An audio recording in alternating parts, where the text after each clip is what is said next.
My name is Emily Carter, 39, the eldest of three sisters in a tight-knit family from Portland, Oregon. Growing up, I was the dependable one cooking dinner when Mom worked late, helping with homework, and mediating squabbles between my younger sisters, Lila and Hannah. It wasn't a burden back then, it was just life. Lila, the middle child, was the charismatic dreamer, always chasing the spotlight. Hannah, the youngest, was the free spirit, indulged and excused at every turn. I cleaned up their messes, literal and figurative, and never thought much of it until I became a mother. I adopted my daughter, Ava, when she was 4, a quiet girl with wide hazel eyes and a guarded smile that broke my heart. She'd been through too much in her short life, and I made a vow the day I brought her home. She'd never feel like an outsider in my family. My husband, Daniel, embraced her instantly, and together we built a home filled with warmth and stability. But keeping that promise proved harder than I'd imagined, especially with my sisters. Last summer, Lila announced her engagement to her boyfriend, Owen, a tech entrepreneur with a flair for extravagance. The news came via a glossy Instagram reel, Lila flashing a diamond ring on a rooftop, Owen beaming, and a caption that read, "Forever starts now." Ava, then 17, was thrilled. She spent hours sketching a congratulations card, decorating it with intricate floral designs. Lila thanked her with a quick, "So cute," but left the card on our coffee table, forgotten under a pile of magazines. The engagement party was set for a warm August evening at a chic vineyard outside Portland. Lila had been hyping it for weeks, posting about the venue, the catering, and her custom dress. Ava was nervous but excited, asking me if her navy sundress was fancy enough, and practicing how she'd congratulate Lila. I reassured her, "You'll be great, kiddo. They're lucky to have you there." Then, a week before the event, Lila called. Just a heads up," she said, her voice breezy. "The party's adults only, 21 and up. Venue rules. You know, no hard feelings. Right?" I froze, the phone heavy in my hand. Ava was sitting at the kitchen table, earbuds in, working on a school project. Ava's 17. "Lila," I said, keeping my voice even. "She's your niece, not some random kid." Lila sighed, as if I were being difficult. "I know, but we're keeping it consistent. No exceptions. You and Daniel are still coming, though, right?" I glanced at Ava, her head bent over her laptop, oblivious to the conversation that was about to crush her. "No," I said quietly. "If Ava's not welcome, we're not coming." Lila paused, then laughed, like I was joking. "Seriously? It's one night? Don't make it a thing." But it was a thing. It was my daughter being excluded by her own family, and I wasn't going to pretend it was okay. I hung up without another word. Ava overheard enough to piece it together. "I'm not invited." "Am I?" she asked, her voice small. I tried to soften it. "It's an adults-only event, sweetheart. It's not personal." But her eyes, those same wary eyes from when we met, told me she didn't believe me. "Is it because I'm adopted?" she said. So matter-of-factly it felt like a punch. "No," I said, pulling her into a hug. "Absolutely not. This is about their rules, not you." But I wasn't sure I believed it myself. The fallout was swift. Hannah texted me, "Lila's upset you're skipping the party. What's the deal?"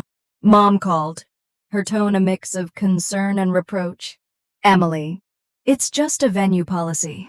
Ava will have plenty of other chances to celebrate with Lila." I held firm. "She's family. Mom, if she's not included, we're not there." The group chat lit up with passive-aggressive jabs. Hannah, "Wow, way to make it all about you." Lila, "It's not like Ava's the only one not coming. Chill." I didn't respond. I deleted the chat and focused on Ava, who quietly erased the party from her calendar app. That should have been the end of it. But the exclusion lingered, a wound that refused to heal. Ava stopped talking about Lila's wedding, her excitement replaced by a quiet resignation that hurt more than tears. I realized then that my family's subtle rejections, forgotten cards, half-hearted greetings had taught her to expect less, and I was done letting them. The engagement party's snub wasn't an isolated incident. It was the latest in a long line of slights that Ava had endured from my family. I'd spent years excusing their behavior, chalking it up to busyness or awkwardness. But the truth was clearer now. Ava's adoption had always been a quiet divide, an unspoken barrier that my sisters and parents never fully crossed. When Ava joined our family, she was a cautious 4-year-old, clutching a tattered stuffed rabbit and watching every move Daniel and I made. The first time she called me Mom, I had to pull over on the way to her daycare, tears blurring my vision. Daniel, ever steady, said, "She's ours now. We'll make sure she knows it." But my extended family struggled to embrace her. Mom referred to Ava as Emily's daughter instead of my granddaughter. Leila once asked, in front of Ava, "Are you going to adopt another kid? Or is this it?" Hannah's kids got personalized Christmas stockings from our parents. Ava's was a generic red one with no name. These moments weren't loud or overt, they were soft, slippery, easy to dismiss if you weren't paying attention. But Ava was always paying attention. At 7, she asked why Grandma never hung her drawings on the fridge like her cousins. At 10, she noticed Lila didn't invite her to a girls' day with Hannah's daughters. I'd redirect, reassure, make excuses. "They're just busy, sweetheart." But by 17, Ava had stopped asking. She'd learned to expect exclusion, and that realization gutted me. The engagement party was just the tipping point. After I declined to attend, the family's reaction was a mix of guilt-tripping and gaslighting. Mom called again, her voice heavy with disappointment. "Emily, you're punishing Lila over a venue rule. Ava's almost an adult, she'll understand." I bit back my anger. "She understands she wasn't wanted." "Mom, that's the problem." Hannah sent a long text. "You're blowing this out of proportion. It's not about Ava. It's about keeping the event classy. Why do you always make everything a drama?" I didn't reply. Their defensiveness only confirmed what I'd suspected. Ava's exclusion wasn't an accident. Ava, meanwhile, retreated inward. She stopped sketching for a few days, her usual outlet abandoned. One night, as we washed dishes together, she said, "Maybe I should have expected it. Aunt Lila's never really liked me." I turned off the faucet, drying my hands. "She doesn't dislike you, Ava. She just doesn't see you." Ava's lips pressed into a thin line. "That's worse," she said. I couldn't argue with that. The family's silence in the weeks that followed was telling. No one apologized. No one reached out to Ava. Lila posted engagement party photos on Instagram, laughing with Hannah, clinking glasses with Owen. Not a hint of regret. I unfollowed her. Not out of spite, but self-preservation. Daniel, sensing my frustration, suggested we plan something special for Ava. "Let's show her she's enough," he said. So we took her to an art gallery downtown, where she spent hours studying paintings and jotting notes for her portfolio. Her smile returned, but it was guarded, as if she was bracing for the next rejection. As fall turned to winter, I started rethinking our family traditions. For years, I'd hosted Thanksgiving at our house, a chaotic affair with my sisters, parents, and a rotating cast of cousins. I'd cook for days, set up extra tables, and bite my tongue when Lila made snide comments or Hannah ignored Ava's attempts to join conversations. This year, I wasn't sure I could do it. Ava deserved better than a room full of people who made her feel invisible. When Hannah texted in early November, "Hey, what's the plan for Thanksgiving?" "Same as always." I didn't respond. Daniel noticed my hesitation. "You don't owe them anything," he said. "Not after this." I nodded. But the weight of breaking tradition was heavy. I'd always been the glue, the one who kept the family together. Letting go felt like betraying that role, but staying felt like betraying Ava. By mid-November, the family's messages about Thanksgiving were relentless. Mom, Emily, we're counting on you for the holiday. Let's not let one misunderstanding ruin everything. Lila, can't wait for your mashed potatoes. Tell Ava to bring her sketchbook. Owen loves art. The hypocrisy was staggering. They acted as if the engagement party never happened, as if Ava's exclusion was a minor hiccup. I ignored the texts, letting them pile up unread. Ava noticed the shift. Are we doing Thanksgiving here? She asked one evening, helping me fold laundry. I hesitated. I'm thinking we do something different this year. Just us. Her eyes lit up, but there was a flicker of doubt. Won't Grandma be mad? She said. I smiled, trying to ease her worry. Let me handle Grandma. You just think about what dessert you want. She grinned, suggesting chocolate tart. And for a moment, I felt like I was doing the right thing. Daniel supported the plan. We've been hosting for years. It's time we prioritize our family. So, instead of prepping a turkey or digging out extra chairs, we planned a cozy Thanksgiving for 3. Ava picked the menu: herb-roasted chicken, garlic mashed potatoes, and that chocolate tart. Daniel booked a cabin in the Oregon woods for the weekend, a getaway to hike and stargaze. It felt like a rebellion, quiet but deliberate. The family didn't take it well. When no one got a response, the calls started. Mom left a voicemail. Emily, I'm worried. This isn't like you. Please tell me you're not skipping Thanksgiving over the party. Hannah texted. Wow, really? You're just ghosting us now? Lila sent a voice memo, her tone dripping with sarcasm.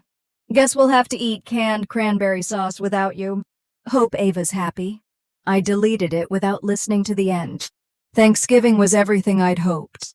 We cooked together, laughing when Ava's tart crust crumbled. The cabin was rustic but warm, with a fireplace that crackled as we played board games. Ava sketched the view from the porch, her pencil moving with a freedom I hadn't seen in months. For the first time in years, there were no tense silences, no need to translate barbed comments. It was just us, and it was enough. But the family's reaction was explosive. On Black Friday, the group chat erupted. Hannah, so you just ditched us. Classy. Mom, I can't believe you'd do this to your father. He was so hurt. Lila, I hope you're proud. Making this all about Ava. You're tearing the family apart. I didn't respond, but their words stung. I'd always been the peacemaker, the one who smoothed things over. Now, I was the villain, and it was disorienting. Ava saw the notifications lighting up my phone. Are they mad? She asked, her voice soft. I nodded. They're not used to me saying no. She looked down, twisting her bracelet. I don't want you to lose them because of me. My heart ached. Ava, this isn't about losing them. It's about choosing you. You're my family, and you come first. She hugged me, and I felt her shoulders relax. But I knew the weight of their rejection was still there. As Christmas approached, I made another decision. I wouldn't host, wouldn't invite them, wouldn't pretend their apologies, if they ever came, could erase Ava's pain. It wasn't revenge, it was self-preservation. But I underestimated how deeply my silence would cut. December brought a flurry of holiday plans, but none involved my extended family. For years, I'd hosted Christmas Eve dinner, a tradition I'd inherited from Mom. The house would be packed, Lila and Owen, Hannah and her kids, my parents, and a few cousins. I'd spend days cooking, decorating, and swallowing my frustration when Lila critiqued the menu or Hannah ignored Ava's attempts to help. This year, I was done. When the group chat started buzzing with holiday plans, you doing the usual Christmas spread? I stayed silent. Daniel noticed my phone lighting up. You sure about this? He asked. I nodded. They don't get to hurt Ava and expect an invitation. Ava, overhearing, looked conflicted. What if they think I made you do this? She said. I knelt beside her. They can think what they want. This is my choice. And it's for us. She nodded. But I saw the doubt in her eyes. We planned a quiet Christmas, our first, without the chaos of extended family. Ava wanted to bake gingerbread cookies. Daniel suggested a movie marathon. And I ordered a small ham instead of the usual feast. It felt strange. Almost too simple, but also liberating. No extra chairs. No forced smiles. No navigating Lila's passive-aggressive jabs. The family's reaction was predictable. Mom called. Emily, are we not doing Christmas at your place? Your father's confused. Hannah texted. So you're just canceling tradition now. Nice. Lila sent a long message. I get that you're mad about the party, but punishing everyone is low. Ava's not a baby she can handle not being invited to one event. I didn't respond. Their entitlement was staggering, but their silence about Ava's feelings was louder. Christmas Eve was perfect. We decorated a small tree, hung Ava's handmade ornaments, and laughed as Daniel burned the first batch of cookies. Ava sketched us by the fireplace, her pencil capturing Daniel's goofy grin and my messy bun. For the first time, our home felt like a sanctuary, not a stage for family drama. But the backlash came fast. On Christmas Day, Mom sent a photo of their tree with a caption, "Missed you all." Ava would have loved her gift. The implication was clear. I'd deprived Ava of their love. Hannah posted a cryptic Instagram story. Family's supposed to stick together, not tear apart. Lila texted the group chat. Guess M's too good for us now. Hope Ava appreciates it. I blocked them all, my hands shaking with anger. Ava saw the tension. They're really mad, aren't they? She said, her voice quiet. I nodded. They're mad because they can't control me anymore. That's not your fault. She hugged me, but I knew she felt responsible. That night, as we watched It's a Wonderful Life, she whispered, "Thanks for choosing me." Mom. I squeezed her hand, fighting tears. Always, kiddo. The family's silence after Christmas was eerie, but I knew it wouldn't last.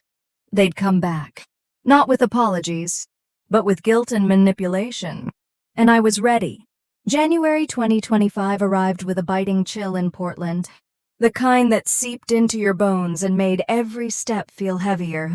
I was still reeling from our quiet Christmas, a holiday that had been both a relief and a reckoning. Ava was thriving, her college applications nearly complete, her sketches filling our home with bursts of color. But the absence of my extended family lingered like a shadow, their silence a mix of resentment and expectation. I knew they wouldn't stay quiet forever, and I was right. It was a Thursday evening, the sky bruised with storm clouds. When the doorbell rang, I was unpacking groceries, avocados and canned tomatoes scattered across the counter. Daniel was at a late meeting, and Ava was upstairs, headphones on, working on her portfolio for a design school in Seattle. I opened the door, still holding a bag of apples, and froze. My parents stood on the porch, Mom clutching a tin of her lemon bars, Dad's hands shoved deep into his coat pockets. Their faces were a mix of determination and discomfort, like they'd rehearsed this moment but weren't sure it would work. "Emily," Mom said, her voice overly warm, "we thought we'd stop by. Can we talk?" Her smile was fragile, the kind that cracked under pressure. Dad shifted his weight, his eyes scanning the porch as if he'd rather be anywhere else. "It's cold out here," he said gruffly. "Can we come in?" I set the apples down, my pulse quickening. "No," I said, my tone flat but firm. "Say what you need to say here." Mom's smile faltered, her fingers tightening around the tin. "Emily, please. Christmas was so hard without you. We're still your family, and we miss you." Her voice trembled, but I wasn't moved. I'd heard this script before, guilt dressed up as love. Dad chimed in, his voice sharper. "You're making a mistake. Emily, You're pushing away everyone who cares about you over, what? A misunderstanding. The word misunderstanding lit a fire in me. Ava's exclusion wasn't a misunderstanding, it was a choice. Ava wasn't invited to Lila's engagement party, I said, my voice steady. She's your granddaughter. And you all acted like she didn't exist. That's not a misunderstanding. That's rejection. Mom's eyes welled up, but she pressed on. She's 17. Emily. She's going to college soon. She won't need you like this forever. Don't throw away your real family for a girl who'll leave you. My stomach twisted, her words slicing through years of excuses I'd made for them. Ava is my real family, I said, my voice rising. She's my daughter, not some temporary guest. And she's not going anywhere. Dad scoffed, stepping closer. You're being naive. You've let this girl come between you and everyone who's known you your whole life. She's not blood. Emily. She's not one of us. The air went still, his words hanging like a guillotine. Mom didn't contradict him, she just looked away, her tears a weak apology. I took a deep breath, my hands trembling but my resolve ironclad. You need to leave, I said, stepping back. Now. Dad's face reddened. Emily, don't do this. We're trying to help you. But I was done listening. You don't get to insult my daughter to my face and call it help. You don't get to stand here with baked goods and pity and expect me to let you in.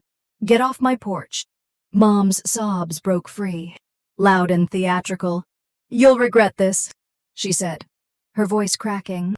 When she's gone, when she forgets you, you'll come back.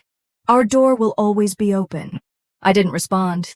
I closed the door, locked it, and leaned against it, my heart pounding. Their footsteps faded, followed by the hum of their car pulling away. The house was quiet, save for the faint music from Ava's room. I stood there for a long time, the lemon bars untouched on the counter, a symbol of their hollow gestures. The next morning, I told Ava, I'd promised never to lie to her, not about the big things, and this was too big to hide. We sat at the kitchen table, coffee mugs between us, and I recounted every word. Her face was still, her hands clenched around her mug. They think I'll leave you, she said, her voice barely above a whisper. I nodded, my throat tight. They hope you will, so I'll need them again. But they don't know you, Ava. They don't know us. Her eyes met mine, fierce and clear. They don't get to decide who I am, she said. I reached for her hand, pride swelling in my chest. No, they don't. But the confrontation wasn't the end. A week later, my cousin Rachel forwarded an email Hannah had sent to the extended family. It was a venomous tirade, painting Ava as a manipulative teen who'd brainwashed me into cutting ties. She called me unstable, obsessed, unable to see reason. Emily's always been dramatic, she wrote. But this is unhealthy. Ava's driven a wedge between her and everyone else. The email was forwarded to dozens of relatives, a calculated move to rally support. The fallout was immediate. Aunt Susan called, her voice dripping with concern. Emily, are you okay? This doesn't sound like you. My uncle texted Daniel, asking if I was having a breakdown. A distant cousin left a comment on Ava's Instagram. You're lucky to have a home. Don't forget that. Ava saw it before I could delete it, her face crumpling as she closed her laptop. Why do they hate me? She whispered. I pulled her into a hug. They don't hate you, sweetheart. They're scared of what you represent, a choice they can't control. I couldn't let it stand.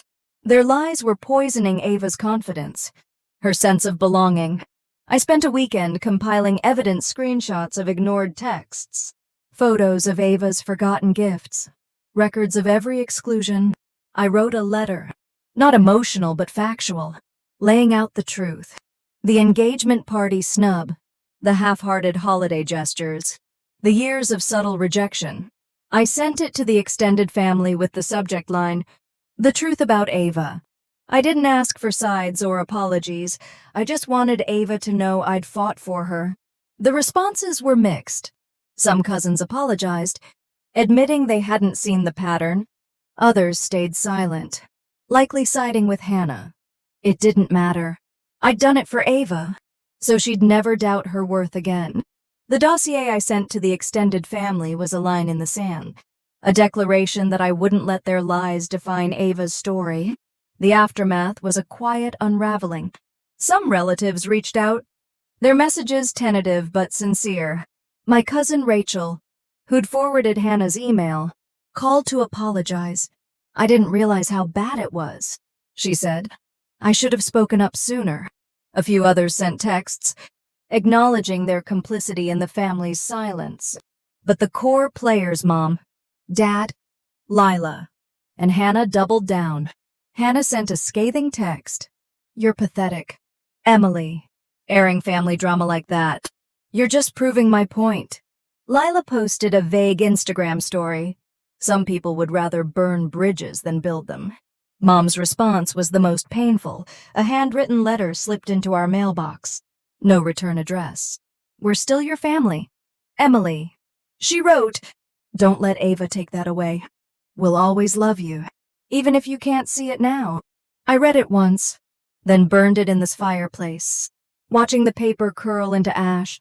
Their words weren't love, they were control, and I was done bending to them. Ava, meanwhile, was a beacon of strength. She'd been accepted into her dream design school in Seattle, her portfolio earning praise from the admissions panel. Every night, she'd call or text, sharing sketches or stories about her latest project. "Look at this, Mom," she'd say, sending a photo of a vibrant watercolor. Her confidence was blooming, but I knew the family's rejection still lingered. One evening, as we FaceTimed, she paused, her pencil hovering over her sketchbook. "Do you think they'll ever apologize?" she asked. I sighed. "I don't know, sweetheart, but their apology wouldn't change who they are." She nodded, her jaw set. "I don't need them anymore," she said, and I believed her. Our home became a sanctuary, free from the chaos of family expectations. Daniel and I started new traditions, Sunday brunches with close friends, summer camping trips where Ava taught us to fish, winter art nights where we'd paint alongside her, laughing at our clumsy attempts. These moments weren't just distractions. They were proof that family could be chosen. Built on love instead of obligation, Ava thrived in this space, her sketches reflecting a newfound boldness, vibrant colors, daring lines, a mirror of her growing self-assurance. But the family didn't fade quietly. Lila tried to reach out through mutual friends, spinning a narrative that I'd overreacted to a minor slight. Hannah's email had rallied a few distant relatives who sent passive-aggressive messages about forgiveness and family unity. I blocked them without hesitation. Mom made one last attempt, leaving a voicemail. "Emily, your father's not sleeping. We know we hurt you, but this isn't the way. Let's talk." I deleted it. Their regret wasn't about Ava, it was about losing their grip on me. The hardest moment came when Ava graduated high school in June. I'd half expected my parents to show up, uninvited, with forced smiles and empty apologies. They didn't. Instead, Hannah sent a card with a generic congratulations and a $50 gift card. Ava opened it, read it, and tossed it into the recycling bin without a word. "They don't get to pretend now," she said, her voice steady. I hugged her, my pride in her resilience outweighing the sting of their absence. As Ava prepared for college, I found myself reflecting on the journey that had brought us here. I thought about the day I met her, a 4-year-old with wary eyes and a tattered rabbit, unsure if she could trust me. I thought about the promise I'd made. She'd never feel unwanted. I'd kept that promise, not by fighting for my family's approval, but by choosing her over their conditional love. Every ignored invitation, every forgotten gift, every exclusion had been a lesson in what family wasn't. Ava had taught me what it could be. Sometimes, late at night, I wonder if I was too harsh, if I should have tried harder to mend the rift. But then I see Ava's sketches pinned to our fridge. Her confident smile as she packs for college. The way she signs her texts, love. Your daughter. I remember the night on the porch. Mom's lemon bars a hollow gesture. Dad's words. She's not one of us. A truth they couldn't unsay. I remember Ava's voice. Fierce and clear. They don't get to decide who I am. My sisters and parents may still talk about me, painting me as the stubborn eldest who tore the family apart. Let them. They lost the right to know Ava, to witness her brilliance, her kindness, her unyielding spirit. I chose my family, Daniel, Ava, and the life we've built from scratch. If they're waiting for me to come crawling back, they'll be waiting forever, because I'm not the one who's lost anything they are.